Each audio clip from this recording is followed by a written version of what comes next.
history of man can be found in the history of his town. In the past, town builders were all dominated by one idea. Religion filled the minds of one generation of town builders. Others were obsessed by the idea of defense. Some by the demands of trade. The ruling passion was sometimes so urgent that everything had to be sacrificed to it, as in the case of the early Britons, who built their town on this hill. Here's the site of the town, well above the valleys where danger might lurk. It's protected by ramparts of earth, strengthened with timber and stone. Inside these ramparts lived a community of 4,000 people. Their town symbolized security, but it was not secure against the better armaments of the invading Romans, who believed in strong military power. In this peaceful field once stood the great Roman town of Silchester. Look at the map of the town.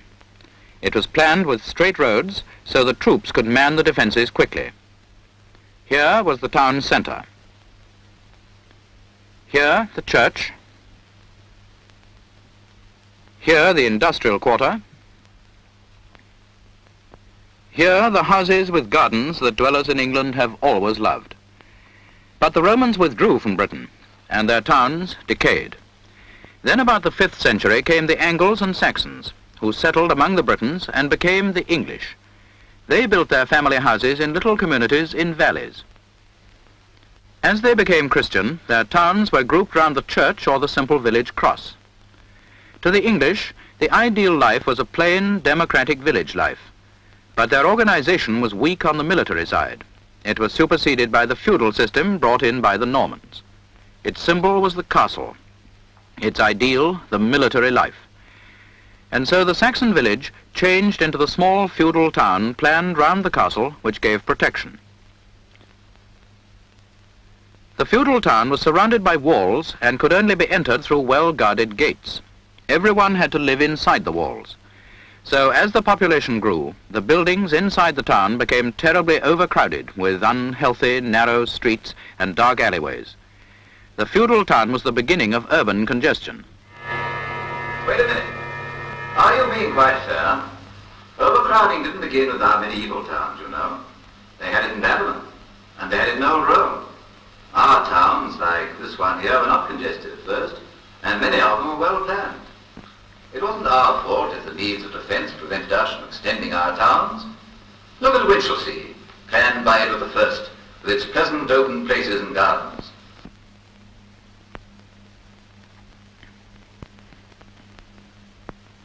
Here's the excellent plan under which the town was built. The wide, gracious streets he laid out 700 years ago still remain for you to enjoy in the present day. That's true. The idea in the plan was all right as far as it went, but it did not provide for growth. When feudalism decayed and fortifications fell into ruins, a great chance was lost to build a ring road round the towns on the site of the fortifications. Instead, houses were built outside the walls, and the center grew more crowded than ever. Men neglected fortifications and were enthusiastic for commerce. Their new towns were squeezed onto good trading sites like Rye, on a hill between marshes and river. In these towns, the houses took one another's light, and there was very little air. But as there was no wheeled transport, there still was plenty of room to get about. As the ruling idea was trade, the towns now centered round the town hall, or a similar building such as the market house. As the woolen industry grew more valuable in England, a town like Chipping Campden was grouped round its wool market, which was the heart of the town. With their profits from trade, the merchants of the 15th and 16th centuries built lovely churches, and the church made a second and spiritual focal point for the town. In the new towns and new parts of the old towns, there were wider streets for wheeled traffic, which was becoming common. The houses were built further apart. There were wide marketplaces. The towns were the center of life and were thronged with people. Though the towns grew, those of 200 or 300 years ago were still very small as seen by modern eyes. The boundary between town and country was sharply marked. But already all the tendencies we see today were beginning on a smaller scale. Houses spread along the roads leading out of the town. But still, the countryside was almost always in view at the end of the street, and practically everyone lived within a stone's throw of trees and open spaces. And if types of houses were jumbled together, the larger house beside the tiny cottage, this perhaps was good, for there was no segregation of rich and poor in the town. But 200 years ago, as commerce grew still further, a new idea took the place of trade in men's minds. Haphazard comfort gave way to the idea of elegance and art. You see this especially in the 18th century holiday towns such as Bath and Cheltenham. Yes, there may have been fine plans in my day, but they were only for the rich, not for ordinary town dwellers. The town was no place for the masses to lead a good life, but a place where a few could live a life of ease and luxury.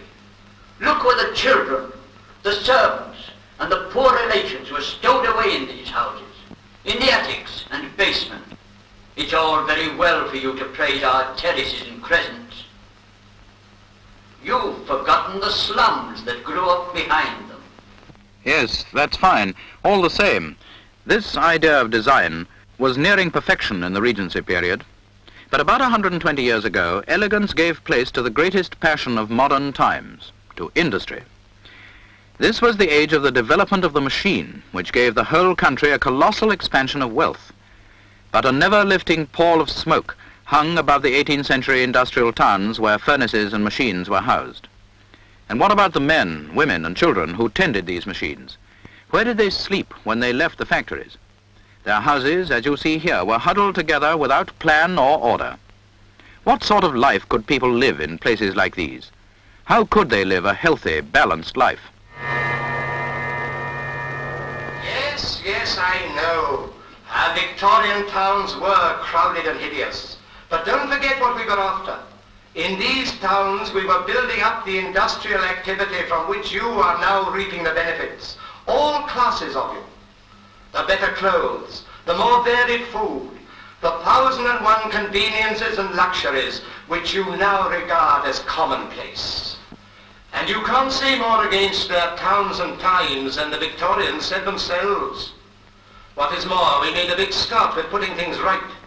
We widened streets. We built artisan homes, ugly they be, but sanitary. We put up the first working-class flats.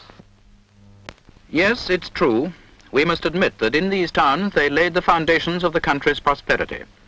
But their tremendous progress outran their powers of control. As more and more people were needed to work in the factories and industries, more and more streets were built without plan or order. Not that town dwellers of the last 100 years had no pride in their towns. They had. They built many fine buildings. The town builders performed marvelous engineering feats. They built wonderful bridges.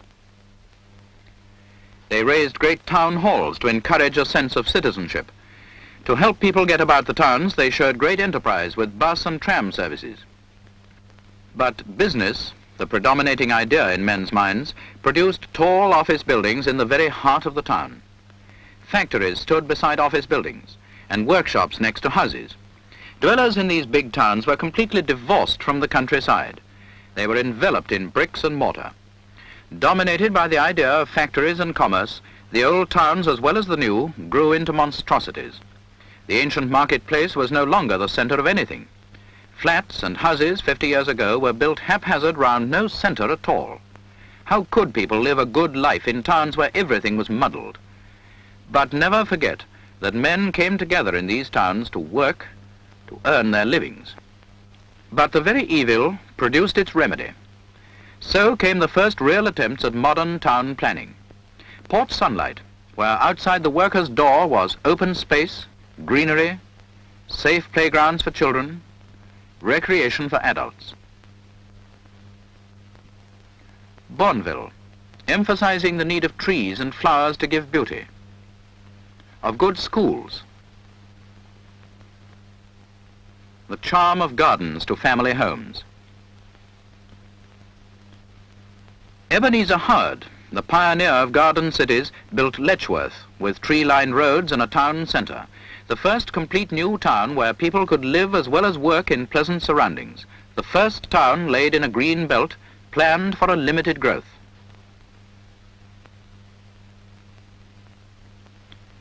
And soon after it, Welwyn, Another planned town, also a complete community with factories, offices, and every kind of public building. Here the greatest care was taken both for architecture and for the preservation of natural beauty.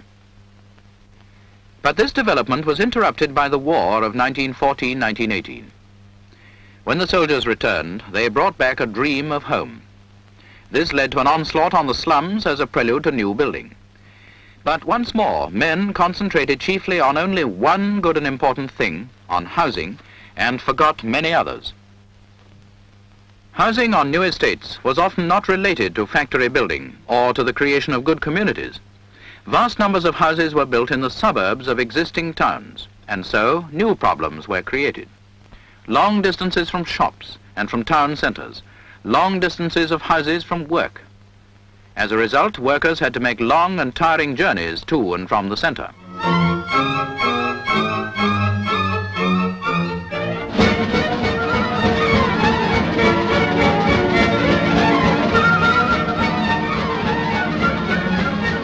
And the town centres got even more crowded.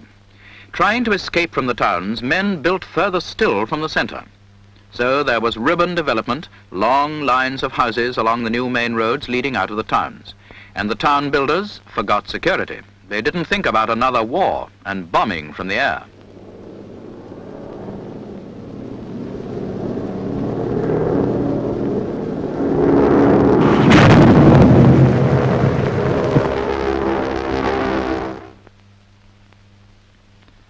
Well, we know all about it now. It has cleared parts of the old towns for us and has given a new impetus to plan the towns of the future.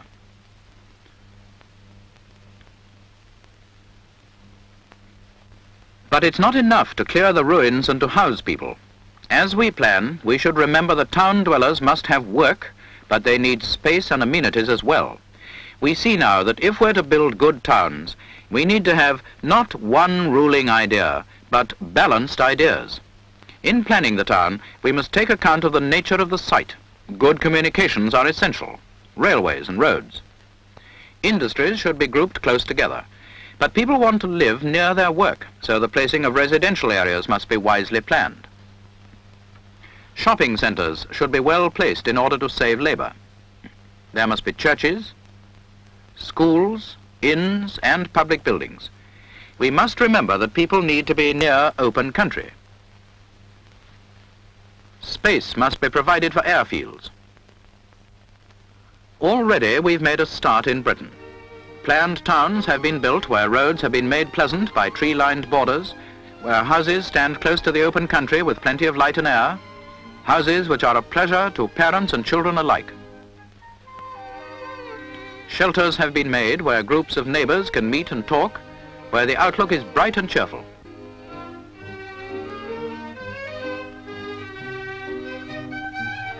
There are playgrounds for the children to play in safety.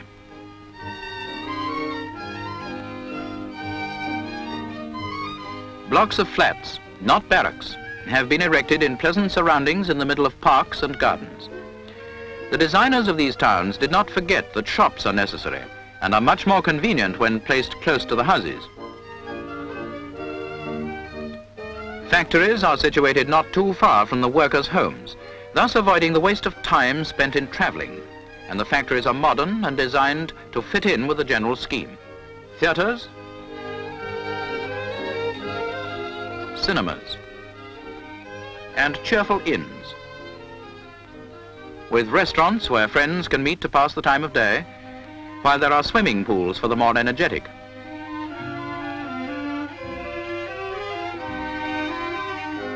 Transport between neighbouring towns and villages has not been forgotten. Good bus services, pleasant stations with frequent trains, modern roads for motoring, and country lanes with good services for cyclists.